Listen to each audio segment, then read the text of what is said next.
guys doing? Welcome to episode 460. Yeah, I'm real late today. It is Friday, the 15th of January, 2021. Had to take a break this morning or last night, man. Was feeling a little bit under the weather, but I am back with a vengeance.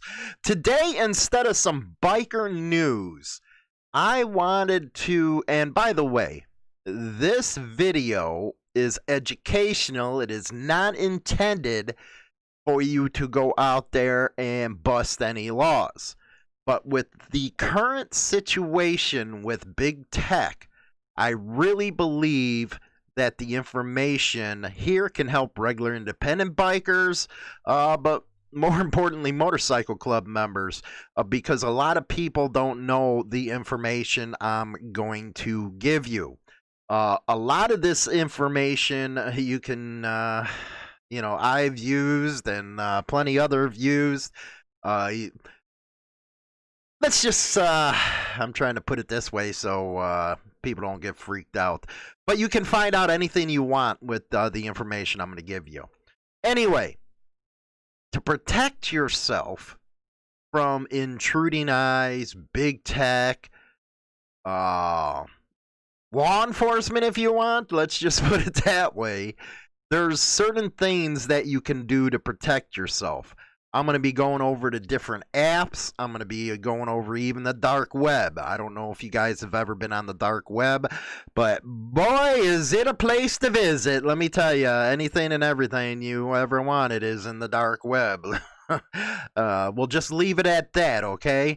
But we're going to be going over all this kind of stuff, how encryption works, why encryption's important. Because nowadays, man, when you use just regular browsers, say like Opera, Google, Mozilla Firefox, you can be tracked. You can be tracked real easy by anything you do on there. That's how you see with these ads that might pop up on your stuff. Well, those ads pop up because you have tracking cookies within your web browser. So it caters the experience to you. But a lot of people don't understand is they also got information on you besides the cookies. So we're going to go over encryption, what that's about, the difference between the services. So let's first start out with the messaging apps that you might want to use. Anything that is owned by Facebook or Google, it ain't secure. It ain't secure whatsoever.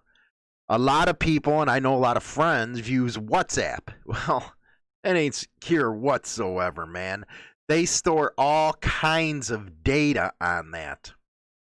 And you got to remember, the encryption and the platform is only as safe as the person on the other end.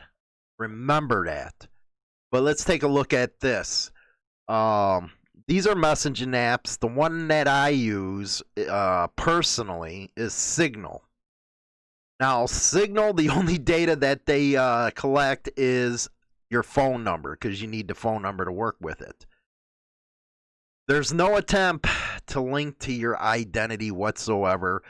This app was actually recommended by Elon Musk. And now it's going through all kinds of server problems because everybody is on this damn thing. You got India's starting to get into the market. A lot of Middle Eastern countries are on this. Yeah, there's a lot of bad actors on it, but it's secure as hell. Telegram, we do have a Telegram account, but that, again, it collects the info, contacts, user ID, and all that stuff. And that right there is where a governmental entity can track you. You know, I know Telegram, WhatsApp, and all that stuff says, okay, nobody can track what's going on because the encryption and stuff. Some of these companies have actual law enforcement relationships with them. Telegram's decent.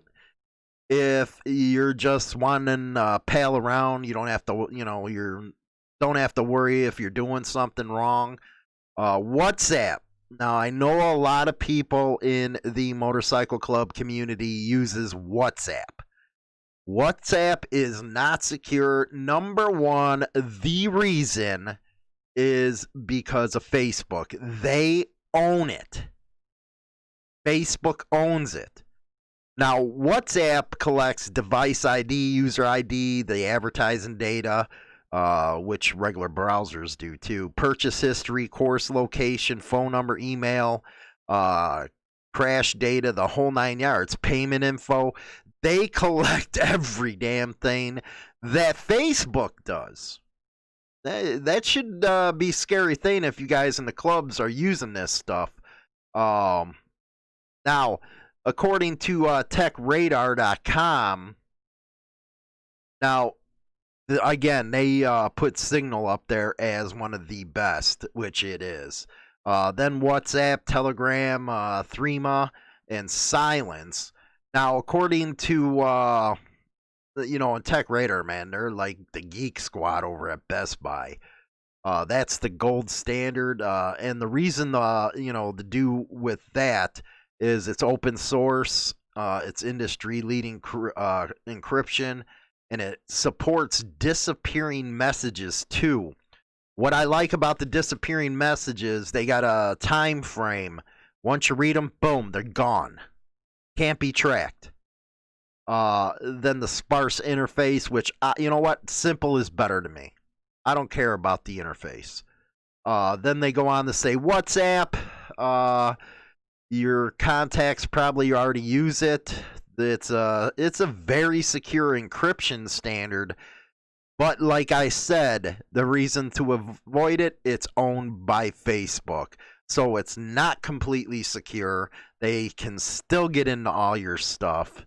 Big time, man. Don't even go near it. Then a Telegram, they say offers all the key IM features, polished and intuitive interface. The end-to-end encryption isn't the default on this app, meaning you got to go with a couple different settings to set it up. Then you got Threema. It's a decent secure connection. It's anonymous messaging. It's a small cost. This is kind of like the paid one. That's why I always tell everybody to freaking go with Signal, man. I love Signal. You can't get, you know what? No matter what they try, you can't get it. You got to remember with these type of apps, the reason for their existence is because you got countries like China, you got countries like India, North Korea, where they block everything out. These apps right here allow them to skirt them government restrictions.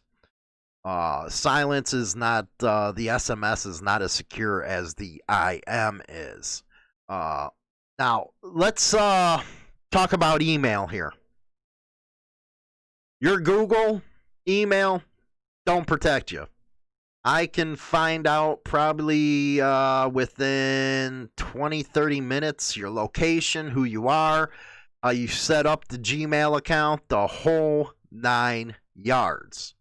It's that simple. That's why I always say it's easy to find who people are. I'm not going to tell you how we do it, how it's done, or any of that stuff, because then, they'll be all over my ass for telling you how to break it.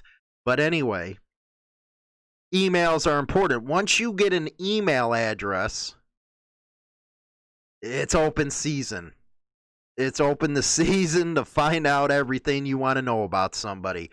Even if they go over and make fake names and stuff like that on Gmail or Yahoo or AOL, they to make all the fake names they want and think they're protected. They're not. Because everything is tracked down to an address, man. It's better than GPS, some of the ways you can use it. So, as far as emails, now when I'm doing personal stuff, not related to the show or anything, I love Proton. Proton is the most badass around. And then you got Postio, you got Colib, Mailfence, Mailbox.org. But Proton is the freaking standard.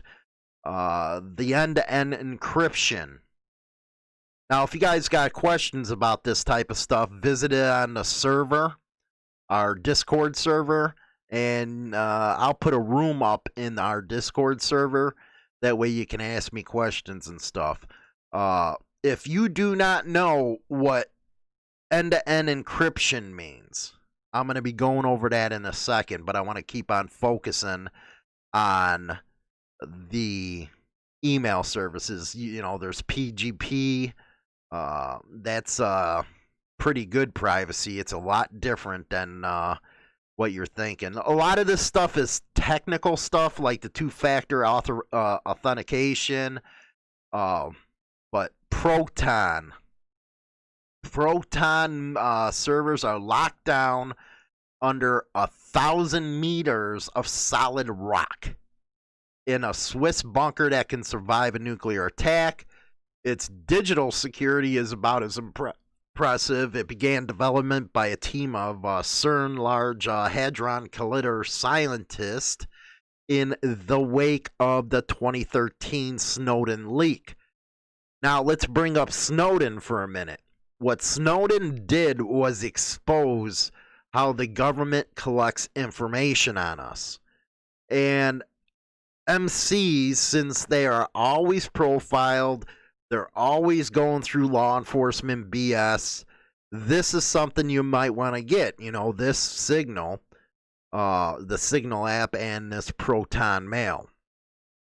The encryption is everything. But you got to look at the company and seeing if they're work within law enforcement. Again, Facebook, Google, they all do that type of stuff. Let's see here. And with Snowden, again, man, I hope he gets pardoned. Because he really did us a service and really let us know how you're tracked online. You're tracked by phones. You know, I know a lot of people that say, you know, burner phones are safe. No, it's easy to get them burner phones. Anyway, Proton Mail is designed with the principle of zero access and zero knowledge, which means that the email servers and staff that work with them have no way of reading or sharing your emails. Now, again, this only works if the other end where you're sending everything is as cool as you. This is why I only recommend giving this type of information, using this type of stuff with people that you absolutely 100% trust. You know, you could be text messaging back and forth on Signal to an informant on the other end you think's cool. Next thing you know, hey, you know, they got some, but that's why I like that disappearing text. But on, say, something with Proton, yeah, you can send it to them, but they can still show it to somebody. So it's only as good as it is on the other end. Now, this, what I really like about this, it's based in Switzerland. The Swiss are the privacy capital of the world. That's why a lot of people, big business, the underworld, they use Swiss bank accounts because they won't give out information. They refuse to.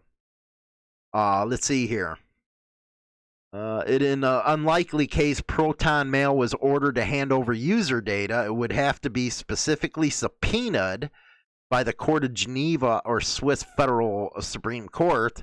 And even if user data were seized, it would be impossible to decipher because of the encryption. So even if they got a court order, they wouldn't be able to get through that stuff because of the encryption. Remember that. Then it kind of has, a diagram of how everything works. Then it goes, unlike Gmail or Outlook, email you send with Proton Mail is encrypted before it's sent to the servers. Google and all that, again, Yahoo, all these free deals, real easy to break. And then it goes over the different deals with the other email servers and stuff like that. So, yeah, Proton Mail, that's the industry standard if you want to keep your privacy. You know, there's never 100% privacy when it comes to online. Yeah, there's workarounds, there's hackers, the whole 9 yards that can get a hold of this type of information. But you got to do your, due diligence and be smart about what you do. Again, we're bringing up this with the messaging app because a lot of people use that for phone calls and all that. So you're looking at Signal is the one I recommend. If you're a club member, go get Signal. That is the one.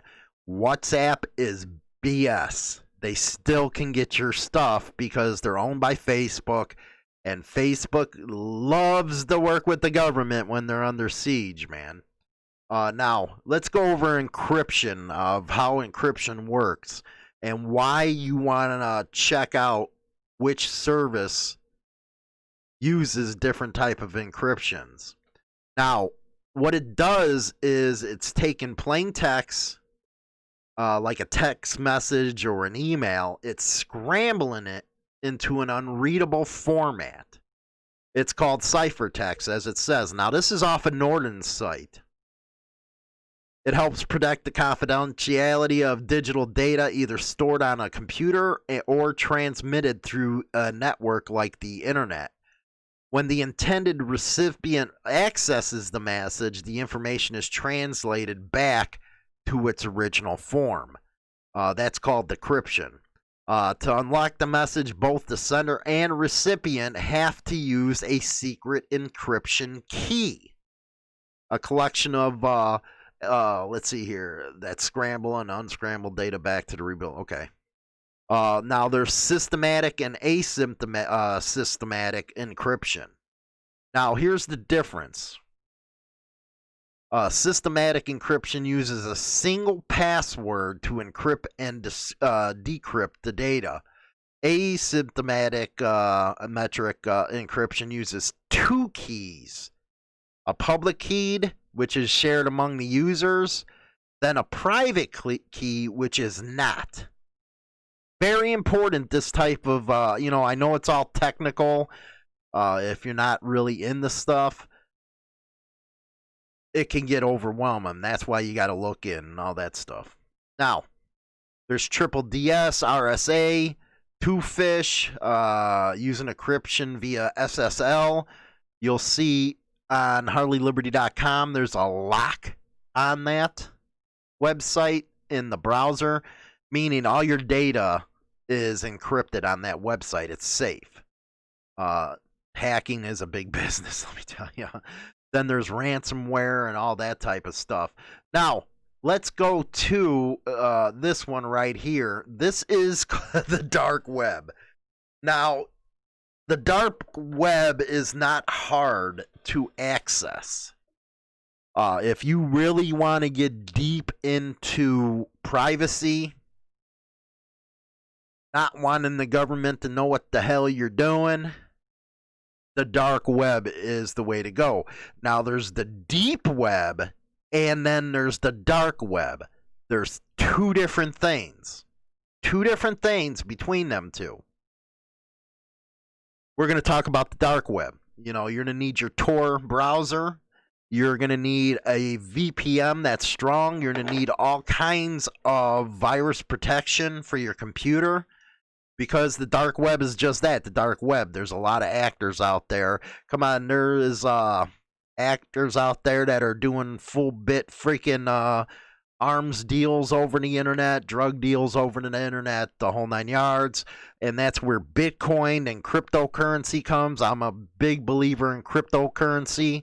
Bitcoin, not so much, because I think it's inflated right now. But library cryptocurrency, which we use on Odyssey, is a great freaking deal. Now, there's some stuff that, these are the major concerns on the dark web. That's why you need a real strong VPN and you need a real strong antivirus program. Some of the websites could, and you got to remember, with the dark web, there is no Google. You got to know where you're going on the dark web. Now, later on, I'll take you to some dark web search engines But again, there's no Google, there's no Yahoo on this stuff. And the viruses on the dark web are hardcore, man. It's not like you're seeing these little regular ones. I'm talking cyber warfare type of viruses on the dark web. There's hacker forums on the dark web. There's webcam hijacking that you got to worry about. Yeah, it's pretty bad here. And of course, there's a lot of illegal content on there. Now, if you guys ever heard about Russ Ulbricht, that's somebody that everybody wants to have Trump pardon. Now, it has to do with Silk Road. Now, this was an online black market. They sold illegal drugs. The revenue was estimated at $1.2 billion before they caught them. And then there was Alpha Bay that launched in 2014, and it was 10 times the size of Silk Road. And then Hansa, my God, Hansa's something else, but the Dutch already infiltrated that. Now, why does these things exist? The dark web operates on the principle of total anonymity. Yes, what you do there is your business. That's why people use it. And then another one is freedom of speech. Yeah, freedom of speech. You can say that on there. One reason why law-abiding citizens might value the privacy of Tor and other dark web browsers is you can't be tracked. You can't be tracked. I love Tor. And then there's a lot of positive effects when it comes to the dark web. But again, it can be real freaking dangerous if you don't know what the hell you're doing. That's why I say go to the deep web instead of the dark web, because the deep web ain't as bad as the dark web is. But this is just information for you guys and MCs, because I'm real big on what's going on in tech right now with all this censorship. If you notice, we got all our platforms are a lot different now. Yes, we're PG-13 over on YouTube and Facebook. We're rated R over on Odyssey, and then our Discord server. As long as you're not a schmuck, I don't care what you do on the Discord server, man. Just don't be a schmuck over there. Because that is our own private server. Big D and J-Man and some other guys helped us get it going, and I'm really enjoying the Discord server. It's pretty cool, man. And again, we're on Telegram, but me, Signal, if you're an MC, that's the one you're going to want to get. Get off of WhatsApp. WhatsApp sucks. It's owned by Facebook. You're not getting any legal protection there, or your identity is not being held because they can hand it over to law enforcement in a heartbeat. Get on Signal. Then, for those that are trying to switch over to Gab, it's like a Facebook, but it's more free speech type of deal. They're not going to hide your information. They openly say they work for law enforcement. So like the Proud Boys and all them, they go over to Telegram, which is it's the second best, but it ain't a Signal. With Signal, you're getting just a basic messaging app. Here's your contacts. Here's who you want to send the stuff to. That is it. That's the way it should be. Basics are better. So remember, I'm going to keep on saying this, though. It only works as well as it arrives at the other end. That means encryption, and that means if they're trustworthy on the other end, if it's going to work for you. So, we're going to be discussing a lot more about censorship when it comes to how it's going to affect us as bikers, especially in the next 4 years. My God.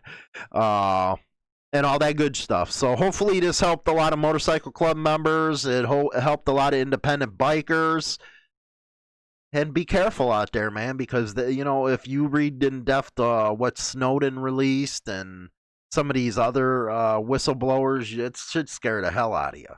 But anyway, I'll be seeing you Monday with some biker news and all that good stuff, man. Sorry about being late today, but hey, is what it is. I'll talk to you guys later. If you have any questions, jump over on our Discord server. You can see that in the description box. Just click it and you're good to go. Or go into the YouTube community tab or on Facebook and you'll see the invite. Just go in there, join, and have some fun, man. Talk to you guys later. I said goodbye. Rock and roll, man. Adios. Ciao. So long. Get your hat jack.